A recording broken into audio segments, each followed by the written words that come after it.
আজকে শক্ত চিকেন রানমু দেখো শক্ত চিকেন অলমোস্ট কষাইয়া ফিনিশ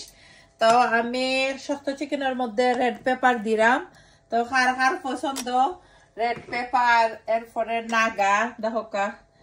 তোরা ফ্লেভারে লাগি দিলাম নাগা খাসা মরিচ সুন্দর হইরা বেশি একটা দিতাম নাই বেশি জাল চাই না আর বাখরা পাতা দিলাম দেখো নাইস হইরা নিচুফ্র হইরা মিক্স হইরা দিলাইমু তো কার কার পছন্দর কারি কমেন্ট করতে একবারে ভুলবা না আর ও দেখো তো রান একটা আমি চাই আর রিয়ানা তারা দুইও কইনা খাইবা রান তারার বেশি পছন্দ অনেকে আসেন আমরা ভিডিওগুলা ভালো ফাইন ফুল ভিডিও দেখতে পারবা ইউটিউব চ্যানেলে তো সুভাষ ব্লগ ইউকে অনেক জাতের রেসিপি তো আমরা সিলেটির অনেক ইউনিক বর্তার রেসিপি আছে আপনারা আমার চ্যানেলটা ভিজিট করেন জানোতে দেখতে পারবা তো নিচে উপরে হইরা সুন্দর হইরা মিক্স হইরা খসাইয়া ফিনিশ হইলে ফাইনাল লুক দেখাইমু